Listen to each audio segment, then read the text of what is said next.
Everyone, good morning. Welcome back to my channel. कैसे हैं आप सभी? आई होप आप सभी अच्छे होंगे और मैं भी अच्छी हूँ। तो फ्रेंड्स, आज है दिन बुधवार का, तारीख है 1 नवंबर और सुबह के इस वक्त बजे हुए हैं 7 और बच्चे जो हैं स्कूल जस्ट अभी ही गए हैं। बच्चों को स्कूल भेजने के बाद फिर मैं लग गई हूँ थोड़ी सी साफ़ सफाई में और यहाँ पर मैं आ गई हूँ बेडरूम में और मुझे ज़रूरत थी ब्लैंकेट की, तो वही मैं निकाल रही थी। एक ब्लैंकेट मैं पहले से ही निकाल के रखी थी और एक और जो बड़े साइज़ का है तो उसको भी सोचा निकाल लेती हूँ, क्योंकि बच्चों को ठंड लगने लगी है और इस टाइम पे अभी थोड़ा सा भी अगर ठंड लग जाती है तो सबकी जो तबीयत ख़राब होने लगती है। तो वही ब्लैंकेट मैंने निकाल के रख दिया है। और वैसे ये वाले ब्लैंकेट मैं जब रखती हूँ तो धुल करके ही रखती हूँ, इसलिए अभी धुलने लायक है नहीं। तो 1-2 दिन ऐसे ही चलेगा। इसके बाद जिस दिन मैं मशीन लगाऊंगी उस दिन फिर इन ब्लैंकेट को भी धुल के डाल दूंगी। और अभी फ़िलहाल मैंने सबको साइड में रख दिया है और यहाँ की जो है बेडशीट चेंज करनी है मुझे। तो पहले तो बेडशीट को चेंज कर दूंगी और बस यही लूडो वाली बेडशीट बिछा दी है मैंने और इसके बाद यहाँ की करनी है साफ़ सफाई।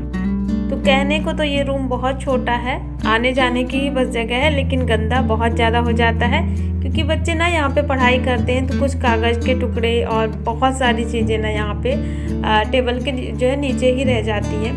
तो फिर इनको ढूंढ करके निकालना होता है, अगर नज़र नहीं पड़ेगी तो फिर ये जो है इकट्ठे हो जाते हैं। तो इसलिए मैं थोड़ा अच्छे से यहाँ पर टाइम लगा के ही सफाई कर लेती हूँ। तो बस यहाँ पे थोड़ा सा ड्रेसिंग टेबल की जो चीज़ें थी ना उनको अरेंज किया है मैंने, क्योंकि जब बच्चे स्कूल जाते हैं तो वो चीज़ें फिर ऐसे ही इधर उधर हो जाती हैं। और बहुत ज़्यादा चीज़ें मैंने यहाँ पे रखी भी नहीं है, कुछ चीज़ें हटा दी हैं। पहले बहुत सारा सामान मैं यहाँ पे रखती थी, लेकिन फिर क्या होता था ना, धूल डस्ट लग जाती थी, कोई मतलब का नहीं रहता था। जो बहुत ज़्यादा ज़रूरी चीज़ें हैं वही बस मैंने ड्रेसिंग टेबल में रखी हुई हैं। और फिर झाड़ू लगाने के बाद फिर मैं आ गई हूँ किचन में चाय बनाने के लिए।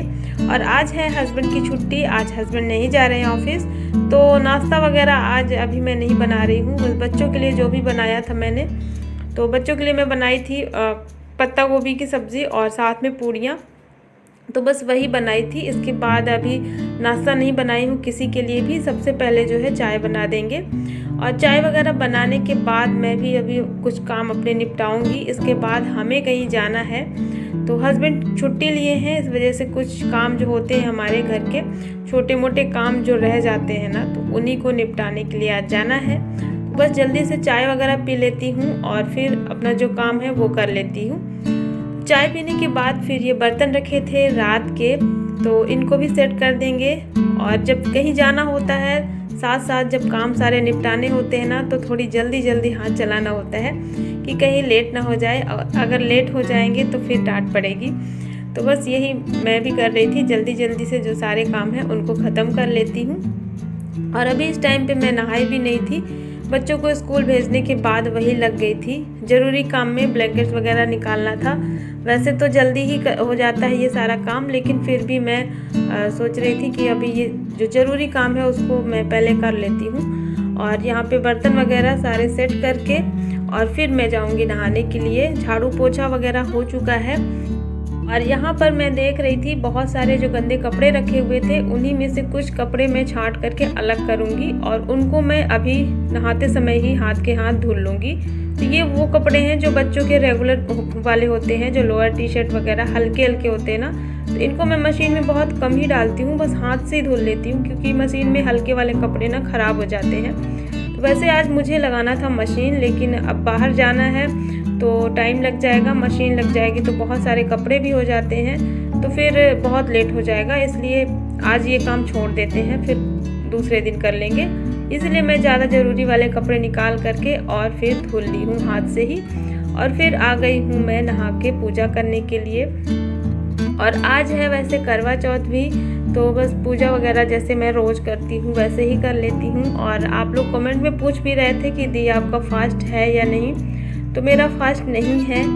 और फिर आ गई हूँ मैं छत पर सारे कपड़े सुखाने के लिए। और ठंड भी काफ़ी लग रही थी, नहाने के बाद बाल जैसे गीले हो जाते हैं ना, तो बहुत ठंड लगने लगती है।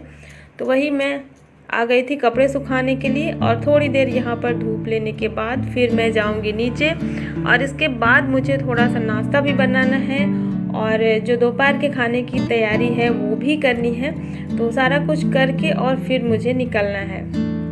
चलिए सारे कपड़े डाल देते हैं। वैसे भी धूप ना बहुत तेज़ हो रखी है, फिर भी मैं यहाँ पे 5 मिनट धूप लूँगी क्योंकि बहुत फ़ायदेमंद होता है। और अगर तबीयत ठीक ना हो ना तो तब तो बहुत ही ज़्यादा ज़रूरी होता है इस टाइम पे धूप लेना।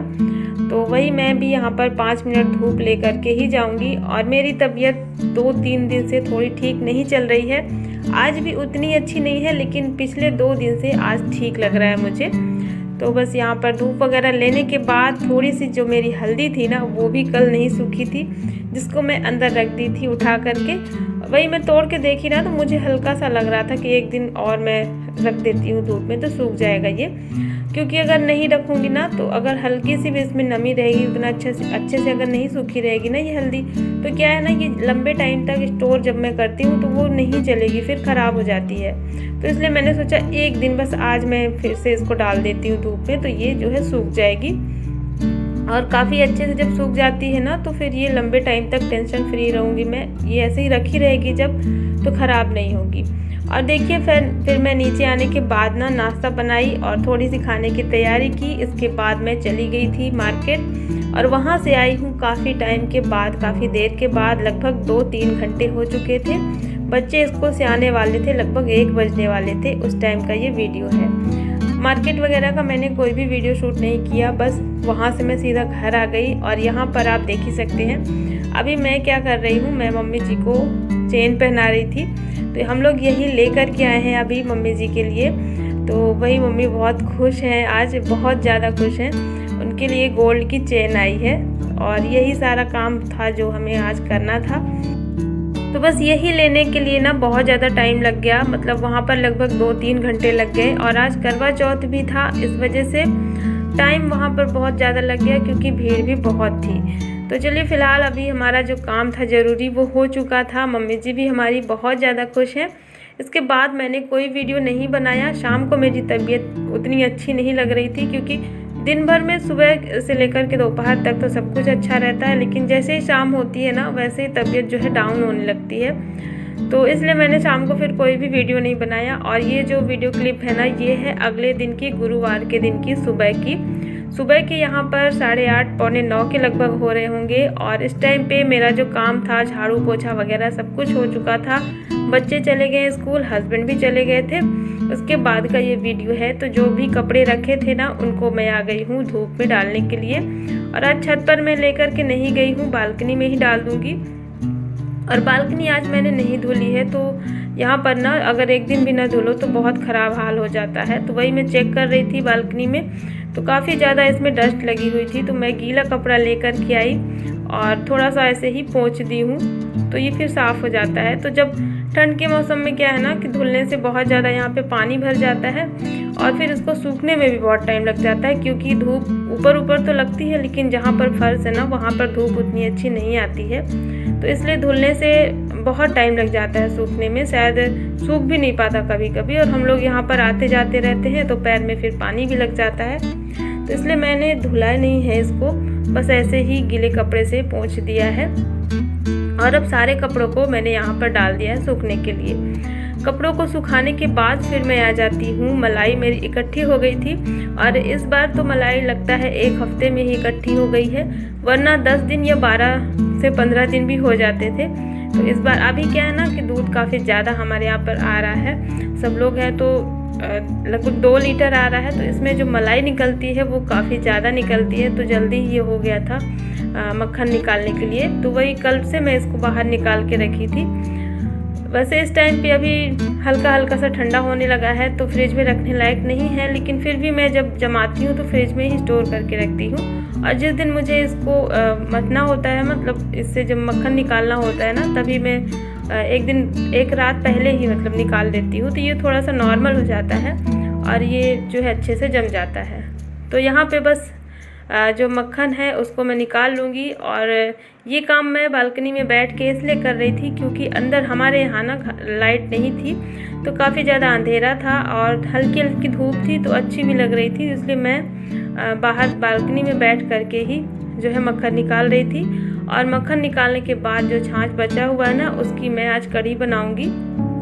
तो कढ़ी मैं इसलिए बना रही हूँ क्योंकि जब तबीयत ख़राब होती है ना तो कुछ खट्टा तीखा वाला खाने का मन होता है और मुझे कढ़ी बहुत ज़्यादा पसंद है। तो भाई मैं सोच रही थी मैं आज कढ़ी बना कर के ही रहूँगी, चाहे लाइट आए या ना आए। तो लेकिन फिर भी लाइट आ चुकी थी टाइम पे ही, बहुत ज़्यादा लेट नहीं हुआ। जब तक मैं मक्खन निकाल रही थी तब तक लाइट भी आ गई थी। तो यहाँ पे मैं आ गई हूँ। एक तरफ मैंने चावल रख दिया है पकने के लिए, साथ साथ मैं इधर कढ़ी भी बना रही हूँ। तो मैं बूंदी की कढ़ी बना रही हूँ और बूंदी की कढ़ी ना घर में टोटल सभी को पसंद है, इस वजह से मैं बूंदी की ही बनाती हूँ। तो जो चीज़ें घर में सबको पसंद होती है वही मैं बनाती हूँ, भले ही मुझे वो कम पसंद हो, क्योंकि फिर ऐसा होता है ना अगर किसी को नहीं पसंद है तो फिर अच्छा नहीं लगता। कोई बोलेगा मुझे ये नहीं खाना, मुझे वो नहीं खाना, इसलिए जो चीज़ें सभी को पसंद होती है ना वही मैं बना रही हूँ। बूंदी की कढ़ी तो सबकी फेवरेट है। और दाल वगैरह भी आज मैंने नहीं बनाई है, मेरा बेटा जो है बूंदी की कढ़ी खा लेता है, बच्चे बड़े अच्छे से खा लेते हैं। तो आज मैंने दाल नहीं बनाई है, बस थोड़े से चावल बनाए हैं, साइड में रख दिया है। और इधर मैंने बूंदी निकाल ली है 2-3 बार ऐसे ही कच्छी से, और फिर इसके बाद इसमें जो है तड़का लगा देंगे, कढ़ी को छौंक देंगे। तो वही बस जीरा मेथी राई हींग से ही तड़का लगाया है मैंने। साथ में मैंने इसमें डाल दिया है प्याज और हरी मिर्च डाल दिया है। इसके बाद इधर घोल मैंने रेडी कर लिया है बेसन का, और इस छाछ को मिला करके मैंने घोल रेडी कर लिया है। इसमें मैंने थोड़ी सी हल्दी पाउडर डाल दिया है और बस इसको डाल देंगे, तड़का लगा देंगे। और इसके बाद इसमें पानी डाल देंगे, जो भी जितना भी लगेगा। तो पानी डाल करके इसको लगातार चलाते रहेंगे जब तक इसमें उबाल नहीं आ जाएगा। और ये हमारी जो कढ़ी है वो रेडी हो चुकी है। तो बस आज का दोपहर का खाना है ये कढ़ी और चावल। कढ़ी चावल वैसे बहुत ही अच्छा लगता है। तो इसके बाद फिर मैं मिल रही हूँ शाम के टाइम पे। शाम के अभी ना 6 बज चुके हैं। लंच वगैरह करने के बाद फिर यहाँ पे मैं शाम को मिल रही हूँ। यहाँ पे मैं बना रही थी चाय, और साइड में मैंने रख दिया है मक्खन पकने के लिए। तो मक्खन को भी रख दूँगी, क्योंकि अगर मैं फिर भूल गई ना पकाने के लिए तो फिर ये रखा ही रह जाता है फ्रिज में। तो वही शाम को अभी जब तक मैं चाय वगैरह बनाऊंगी और इधर खाना वगैरह जो भी बनाऊंगी ना, तब तक ये जो है मेरी नज़र के सामने रहेगा। क्योंकि जब मैं किचन में होती हूँ तभी मक्खन को पकाती हूँ, नहीं तो अगर इधर उधर हो गई ना तो फिर इसके गिरने का डर रहता है, फिर ये बहुत जल्दी मतलब बाहर गिर जाता है। तो बड़े बर्तन में ही रखा है मैंने, क्योंकि आज जो मक्खन निकला है वो काफ़ी ज़्यादा मात्रा में निकला है। और अभी जैसे मौसम ठंडा होने लगा है ना, तो इस टाइम पे मलाई भी काफ़ी अच्छी निकलती है दूध से, इसी वजह से मक्खन इस बार ज़्यादा निकला है। तो बस चाय इधर मैंने रख दी है, और चाय में सब कुछ डाल दिया है। अदरक डाल दी है, और चीनी नहीं, चाय की पत्ती डाल दी है मैंने। और अच्छा, अदरक कूटते समय किस किस को ये प्रॉब्लम होती है मुझे कमेंट में बताइएगा। मुझे तो होती है, जब मैं अदरक को कूटती हूँ ना तो उस टाइम पे जो अदरक का जूस होता है ना वो मेरी आँखों में पड़ जाता है, और अक्सर ही ऐसा होता है। ऐसा नहीं कि एक दिन की प्रॉब्लम है, ये हमेशा मेरे साथ होता है। तो वही मैं थोड़ा सा डर डर के से कूटती हूँ, हाथ रख लेती हूँ उस पर ओखली पर, ताकि जो अदरक का जूस है ना वो आँख में ना पड़े, नहीं तो बहुत ज़्यादा तीखा लगता है। और चाय हमारी बन गई है। इसके बाद का वीडियो आप सभी के साथ मैं अगले वीडियो में शेयर करूंगी। तो चलिए फ्रेंड्स, आज के इस ब्लॉग को मैं यहीं पर एंड करती हूँ। आई होप आप सभी को पसंद आया होगा, और पसंद आए तो प्लीज़ लाइक ज़रूर कर दीजिएगा। चैनल पे नए हो तो सब्सक्राइब भी कर दीजिएगा। मिलती हूँ आपसे एक नए ब्लॉग में, तब तक के लिए thank you, bye bye, take care.